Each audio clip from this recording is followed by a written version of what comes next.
he's obviously one of the best players in the league. You know, as far as a pure chance creator, assist guy, he's the best guy I've coached.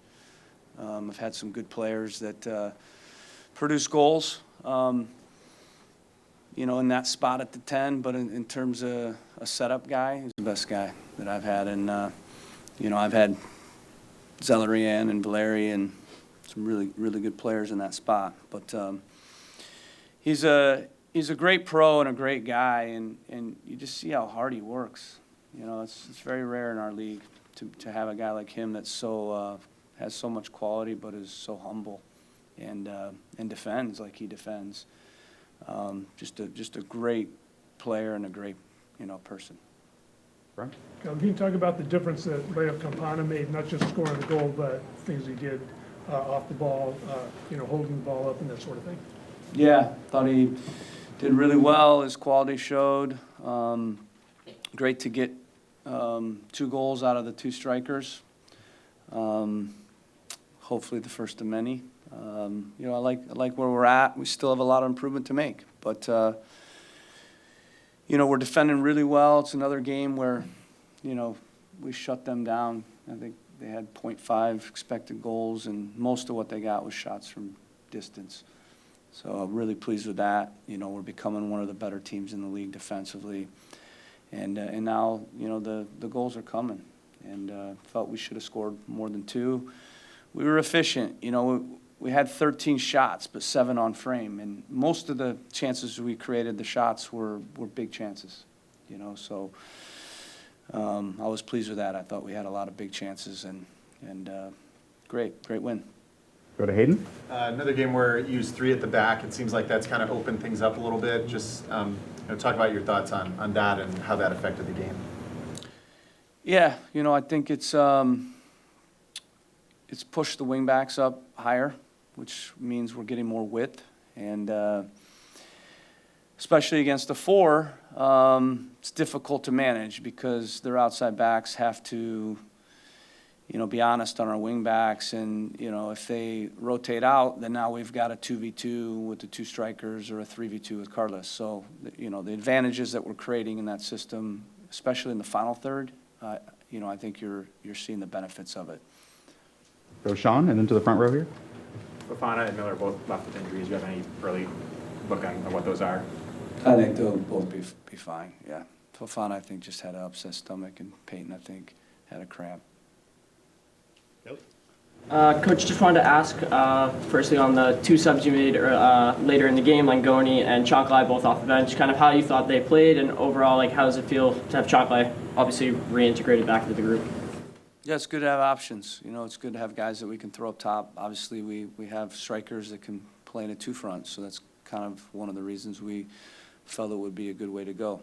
I thought we had a lot of good transition moments as well.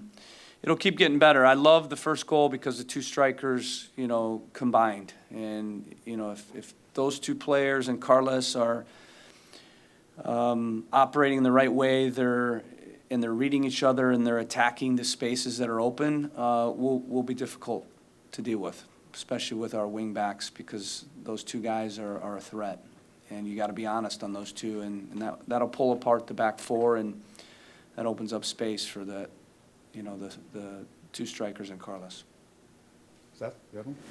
Can you just kind of talk about how this has been for you to build this project last year the way it was, then this year? But you have back-to-back wins now, multi-goal wins, probably a 90-minute performance overall. How good is it to have that given the past? Yeah, I mean, for me, I like where we're at. I'm not thinking backwards. I'm not thinking forwards. I'm thinking about where we're at, and I think we're in a good spot. We're in the race now, right? We're in the hunt, and yet we have to stay hungry. We got to keep fighting. You know, we're nowhere near where we need to be. It was a slow start, but you know, I had been saying it. You know, we're making progress. We just need time, and I think that's rung true. Yep. So we have Hayden again. We'll go Sam next. It seems like, every player in the field, you can talk about, keep fighting. It seems like every player is kind of fighting defensively and contesting things, and it seems like that's kind of the team-wide mentality. I guess how important is that for you and kind of your system? Yeah, it's very important. The good teams I've had that have won trophies were good defensive teams. So this team's a very good defensive team, and they're taking pride in defending and getting clean sheets. And we've proven to be a difficult team to face in that regard. And now the balance is coming, and the chances are coming. Over the last 4 games, we've created chances and we've scored goals. So that's right now working for us. Can we create more? I think so. Is there more quality that we can create in the final third? Yes. For me, with more time, it's going to keep getting better, because when you really think about it, especially the 2 strikers, the first game they played together. So those 2 guys had 3 days, 4 days of training. So that combination on the goal, that's what I want. Those 2 guys need to play off each other. If we're playing a 2 front, we need that push-pull. We need a guy checking and one guy running. And if we're clever and that chemistry comes, we'll be a handful. Sam, then Gus and Ethan. For a player like Ignacio Scanago, it's been over 680 days since he's last scored a goal. Getting to know him, what's it like to be able to see him, finally be able to get the back of the net, and just how do you kind of hope he builds off this performance? Yeah, it's, as a whole, the players are in the arena. They're the ones that deserve the credit for this turnaround in the last 4 games. We've been right there, but in the end, I asked for and I challenged them for more. And in the last 4 games, they gave more.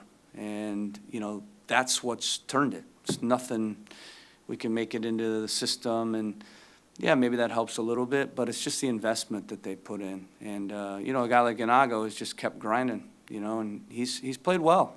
In most games, he's been in good spots. He just hasn't finished. And I actually sat down with him and Leo individually on Friday, and I showed him, in Leo's case, I showed him all his goals in MLS. Just went through about 3 minutes of goals, reminded him of his quality. And then I went through Ganago, all his goals in League One, to remind him his quality. So, I think sometimes even good players, they need to remember they can hit the back of the net. They need permission to watch themselves, and I gave them permission, and we watched their goals, and then they went and did it.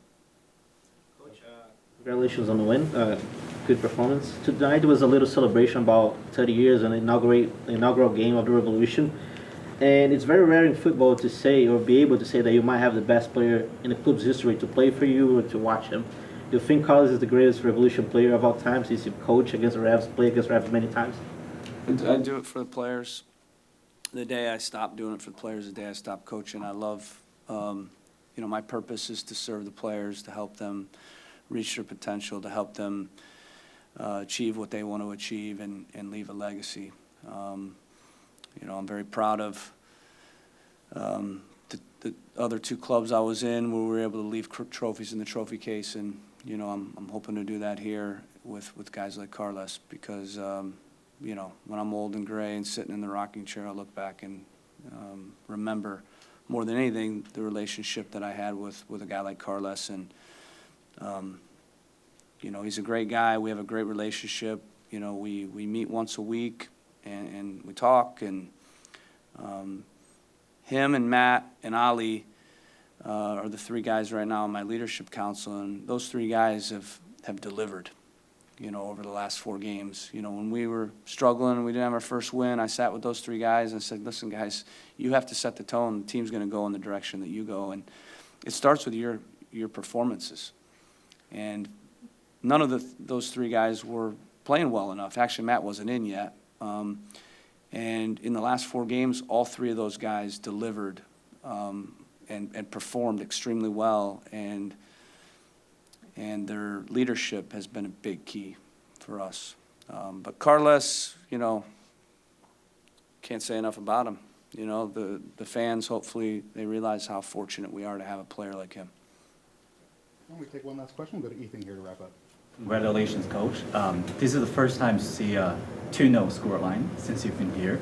How do you like the scoreline?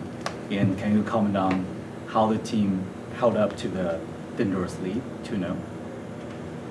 First time 2-0 scoreline. Really? In non-friendlies, I guess. Yeah. Interesting. 2-0, okay. So, we scored more than 2 goals in some games, right? Yeah, I got you. It's interesting.